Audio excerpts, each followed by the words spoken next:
Hey, ¿cómo están amigos? Bienvenidos a un nuevo video. Yo soy Tony Marshall y me da mucho gusto estar aquí con ustedes. Ya no sé ni qué día de la cuarentena vamos, pero estamos bien y vamos a salir de esta y de los zombies y de los aliens y de todo. Sin más que decir, comencemos.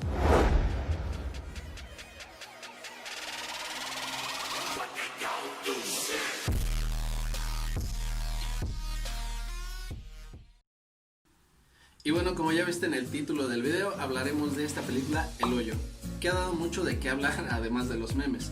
Y como no, si se presta a muchos análisis. Antes de seguir, cabe aclarar que podría haber muchos spoilers aquí, así que si no la has visto, ponle pausa a este video y ve a verla ahora mismo.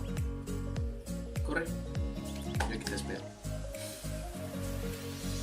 2000 años más tarde.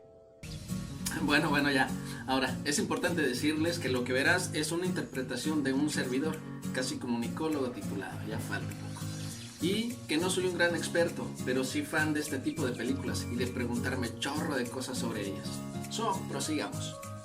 La película El Hoyo fue lanzada por la plataforma Netflix el pasado 20 de marzo, llegando al primer lugar por lo menos en México en tan solo unos días. La historia trata sobre Göring, un ciudadano común que entra voluntariamente al hoyo, una especie de cárcel o centro vertical de autogestión, como se le es nombrado, donde la mayor parte de las personas se encuentran cumpliendo una condena por algún delito cometido, a excepción de otras personas como Göring, quien entra para conseguir un título homologado. Esta prisión está formada por niveles, donde permanecen 2 prisioneros en cada uno. En el centro, un hoyo que atraviesa todos los niveles, por donde baja una plataforma diariamente con alimentos para todos, deteniéndose un tiempo en cada nivel, siendo que entre más baja, los prisioneros van terminando con la comida sin llegar suficiente para todos.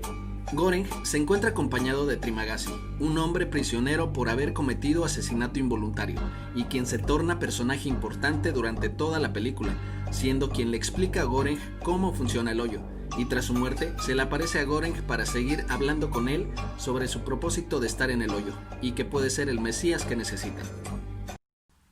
Ahora, para empezar con el análisis, hay que puntualizar que sin duda la época en que todo esto sucede es futurista, por detalles como la plataforma, que está sostenida de alguna manera antigravedad, por así decirlo, pues baja sin ningún cable o algo que la sostenga y sube a una velocidad impresionante. Además, cuando una persona se queda con algún alimento, el cuarto aumenta o baja su temperatura radicalmente, con lo cual quiere decir que la forma de reformar a los delincuentes y la justicia ha cambiado demasiado. Otro punto importante, y para ir avanzando con el análisis, encontramos las semejanzas de la trama con varias vertientes. Por un lado, la de nuestro sistema social y político, por otro lado, la cuestión religiosa y además de la relación al libro del Quijote que lleva consigo Göring como objeto permitido al ingresar al hoyo. Bien, aunque hay muchísimos puntos que analizar sobre este gran filme, vayamos con el primero, que es el que más me llamó la atención, y si da tiempo, para no hacerse muy largo este video, veremos los otros puntos, el religioso y lo del libro. Entonces, es imposible no pensar en un sistema social reflejado en la realidad al ver la película. Por ejemplo, los niveles superiores tienen el privilegio de comer antes, sin embargo los de abajo no siempre cuentan con comida, tal y como pasa con nuestro sistema de división de clases. La precariedad de falta de recursos es notable en los últimos niveles, donde no llega nada de alimento y muere la gente. Pero ¿y quién está detrás de todo esto? La administración, así llamada por los personajes durante la película, que puede ser directamente ligado al sistema político, pues el hoyo parece ser más que una prisión, un experimento de alguna institución, pues podría decirse que los derechos humanos ahí no existen, ya que a la administración no parece importarle que las personas estén asesinando unas a otras ahí dentro, pues al cambiar cada mes aleatoriamente de nivel a los prisioneros, deben notar que esto pasa. Pero no importa, pues el fin es que el hoyo se vuelva una especie de sistema autosustentable. Y por otro lado, con la búsqueda del título homologado por parte de Göring, sabemos que la única dependencia que puede extenderlos pues son instituciones gubernamentales.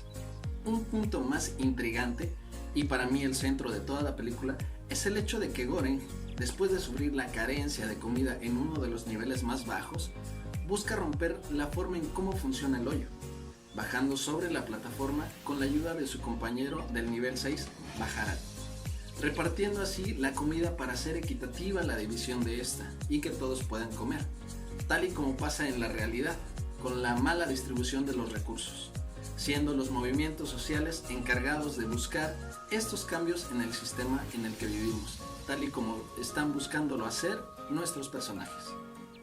Como conclusión, podría decir que la película deja ver el lado oscuro de un sistema aparentemente funcional, la jerarquía social en la que vivimos y la desigualdad, siendo que Göring es el claro ejemplo de los pequeños cambios que debemos de tener las personas para mejorar en beneficio de todos. El detalle es que debemos de observar a nuestro alrededor, ya que como pasó con Göring, a él solo le importaba obtener su título, pero envuelto en la situación se volvió parte de un movimiento de solución a un problema más grande, haciendo alusión a lo dicho por él mismo en una parte de la película. Los cambios no se dan de manera espontánea, sino con pequeñas acciones. Bueno, muchas gracias por ver este video. Si quieres que hable de los otros puntos, el de la religión y el de la relación con el Quijote de la Mancha, explicando el final, en el que podría decirse que todo es imaginación de Göring, deja tu like y escríbeme en los comentarios tu opinión. No te olvides seguirme en mis redes sociales y compartir este video. Nos vemos la próxima aquí en Polima TV. Bye.